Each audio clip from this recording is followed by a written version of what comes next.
Let's mic CM साहब। नमस्कार, let's mic CM साहब में आपका स्वागत है। मैं हूं राखी जैन।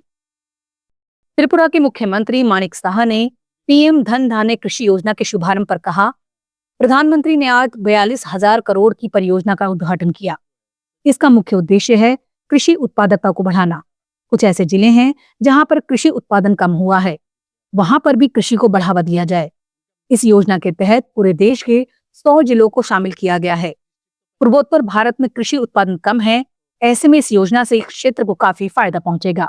कुछ डिस्ट्रिक्ट जो जहां पर ये फार्मिंग कम हुआ है वहाँ, तो इसीलिए उन्होंने कहा कि उनको भी हम लोग एस्पिरेशनल डिस्ट्रिक्ट में जैसे करते हैं वैसे भी हम लोग वहां पर टारगेट किए। तो इसीलिए उन्होंने आज 100 जो डिस्ट्रिक्ट पूरा इंडिया में लिया। तो त्रिपुरा में हम लोग देखें थोड़ा सा नॉर्थ डिस्ट्रिक्ट में थोड़ा सा जो फार्मिंग जो प्रोडक्शन है ये कम है, तो इसीलिए यहाँ पर आज जो ये 42,000 करोड़ का जो प्रोजेक्ट उन्होंने धन धान्य योजना जो डिक्लेयर किया है उससे बहुत फायदा होगा। और मैं समझता हूँ हमारा साथ हमारा कृषि मंत्री जी भी है यहाँ पर, तो हम लोग सब मिलके एक साथ काम करेंगे। बहुत जो डिपार्टमेंट है एक साथ करके उसके बाद जो गवर्नमेंट ऑफ इंडिया का बहुत सारा स्कीम है उसको एक साथ करके वहाँ पर मतलब एक रीएनफोर्स करना है। और मैं समझता हूँ आने वाले दिन वहाँ पर भी जो हम लोग का त्रिपुरा में बाकी डिस्ट्रिक्ट के तुलना में वहाँ पर भी वो एक साथ आ जाएंगे। वहीं गोवा के मुख्यमंत्री प्रमोद सावंत ने कहा, आज प्रधानमंत्री ने जो प्रधानमंत्री धन धान्य कृषि योजना लागू की है, एमएसपी से लेकर मृदा स्वास्थ्य कार्ड तक सरकार ने हमेशा से किसानों को अपना सहयोग दिया है और कृषि को बढ़ावा देने वाली ये सरकार है। आज कृषि के ऊपर पीएम ने कृषि धन योजना जो और एग्री इंफ्रास्ट्रक्चर जो योजना लागू की है, इसलिए मैं माननीय प्रधानमंत्री नरेंद्र मोदी जी और एग्रीकल्चर मिनिस्टर श्री शिवराज सिंह चौहान इनका बहुत बहुत अभिनंदन करता हूं, क्योंकि पहले बार इस तरह का यानी कृषि इंफ्रास्ट्रक्चर के बारे में सोचने वाली सरकार है।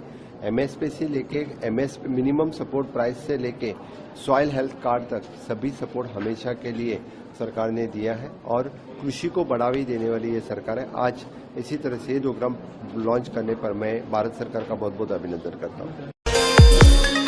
छत्तीसगढ़ के मुख्यमंत्री विष्णुदेव साय ने कहा, आज पीएम मोदी ने किसानों भाई बहनों के लिए 2 महत्वपूर्ण योजनाओं का शुभारंभ किया है। इसमें 100 जिलों को चिन्हित किया गया है। ऐसे जिलों में हर तरफ से किसानों को सुविधा दी जाएगी। इससे इन्हें बहुत लाभ होगा। ये छत्तीसगढ़ के लिए सौभाग्य का विषय है कि 3 जिले हमारे छत्तीसगढ़ के हैं। हम इसके लिए पीएम मोदी का धन्यवाद करते हैं। आज हमारे देश के यशस्वी प्रधानमंत्री श्री नरेंद्र मोदी जी ने हमारे देश के अन्नदाता किसान भाई बहनों के लिए 2 महत्वपूर्ण योजना का शुभारंभ किया है। एक तो प्रधानमंत्री धन धान्य कृषि योजना और दूसरा दलहन आत्मनिर्भरता मिशन। और प्रधानमंत्री धन धान्य कृषि योजना ये करीब 30,000 करोड़ का है और दलहन आत्मनिर्भरता मिशन ये 11,000 करोड़ का है।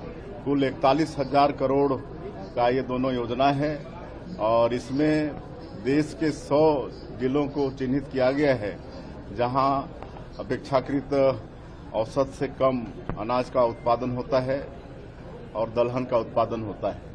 और ऐसे क्षेत्रों में हर तरह से किसानों को सुविधा दी जाएगी, लोन वगैरह दी जाएगी, विशेष वहां पर प्रयास होगा।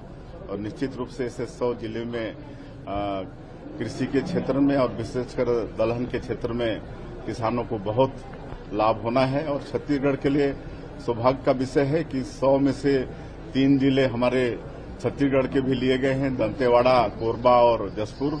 इसके लिए छत्तीसगढ़ के 3 करोड़ जनता की तरफ से, यहाँ के अन्नदाता किसान भाइयों की तरफ से हमारे देश के यशस्वी प्रधानमंत्री जी का बहुत बहुत धन्यवाद करते हैं। पीएम धन धान्य कृषि योजना और दलहन आत्मनिर्भरता मिशन कृषि योजना के शुभारंभ पर राजस्थान के मुख्यमंत्री भजनलाल शर्मा की अध्यक्षता में राज्य स्तरीय कार्यक्रम हुआ।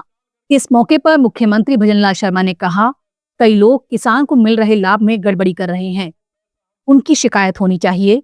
योजनाओं को लाभ देने के साथ ही जिलों की रैंकिंग भी की जा रही है।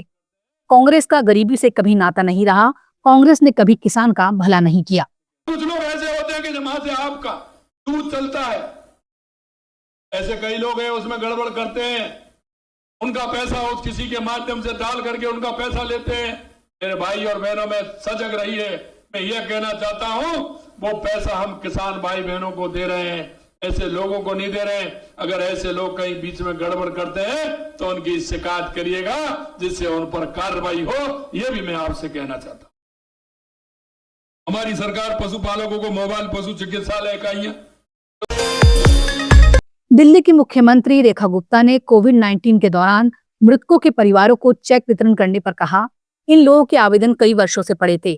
कोविड-19 के दौरान जब पूरी दुनिया अपने घरों में थी, तब भी ये लोगों को बचाने के लिए काम कर रहे थे। किसी सफाई कर्मचारी, डॉक्टर, नर्स ने छुट्टी नहीं ली, किसी ने मना नहीं किया।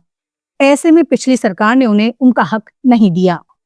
देखिए, जिन लोगों ने अप्लाई किया था वो 11 परिवार थे दिल्ली सरकार के पास। वर्षों से उनका निवेदन पड़ा हुआ था। मुझे नहीं मालूम कि पिछली सरकार ने क्यों और किस कारण से इन परिवारों की मदद नहीं की, जबकि ये सरकार की नियमावली में भी था और करना ही चाहिए था। दिल्ली की सेवा करते हुए उन्होंने अपनी जान गंवाई।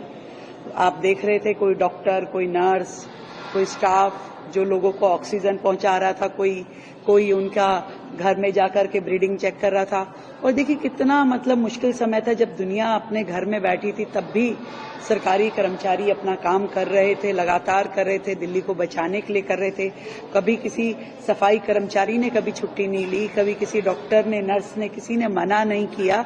और ऐसे में यदि सरकार ने उनको उनका जायज हक जो परिवार का बनता था वो नहीं दिया, ये अपने आप में प्रश्न चिन्ह है। किन चीजों में व्यस्त थी पिछली सरकार, जो उनको ये ध्यान नहीं रहा। वर्षों तक उनको ये याद नहीं आया कि ये पैसे देने, और जबकि रोजाना उनके फाइनेंशियल डिसीजन होते थे, रोजाना वो अपने हित में तो अनेकों निर्णय लेते थे, परंतु आज सरकार के कर्मचारी जिन्होंने अपनी जान गंवाई, उनके हित में निर्णय लेते हुए उनको बहुत समय लग गया। शर्म आती है मुझे ये सोचते हुए। मैं इन सभी परिवारों के परिवारजनों से क्षमा प्रार्थी हूं दिल्ली सरकार की ओर से कि उनका ये जो जायज हक था इतने सालों तक पेंडिंग रहा। परिवार कितना भुगत रहे हैं, डिपेंडेंट परिवार थे। एक परिवार तो खाली बेटी है, एक आज उनकी पत्नी और बेटी निसहाय, उनके पास कोई रोजगार का साधन नहीं है। ऐसे सारे परिवार किन परिस्थितियों में किस तरह से कोस रहे होंगे सरकारों को। मुझे लगता है कि यह अन्याय था उनके साथ, और हम सबसे क्षमा मांगते हुए आज हमने उनके वो जो हक का पैसा था वो वितरित किया। नमस्कार। उत्तर प्रदेश के मुख्यमंत्री योगी आदित्यनाथ ने ज्ञानपुर में चौथे कालीन मेले का उद्घाटन किया। इस मौके पर मुख्यमंत्री ने कहा, सरकार अमेरिकी टैरिफ से उत्पन्न हुई परिस्थितियों से निकलने के लिए अन्य वैकल्पिक रास्ते तलाश रही है। विश्व के कई देशों के साथ फ्री ट्रेड एग्रीमेंट के माध्यम से उद्योग की नई संभावनाओं को खोजा जा रहा है। उत्तर प्रदेश का भदोही, मिर्जापुर और वाराणसी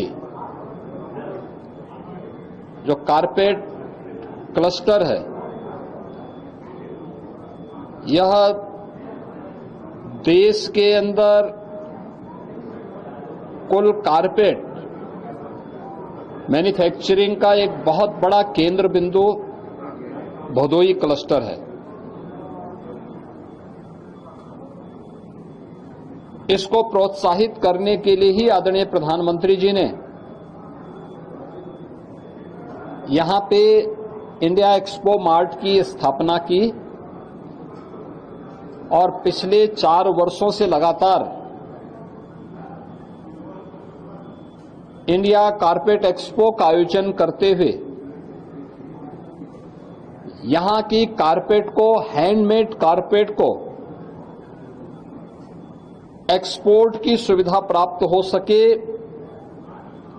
इसके लिए फॉरेन बायर्स को यहीं पे बुला करके उनके माध्यम से इस कार्यक्रम को सफलतापूर्वक आगे बढ़ाने का कार्य हो रहा है।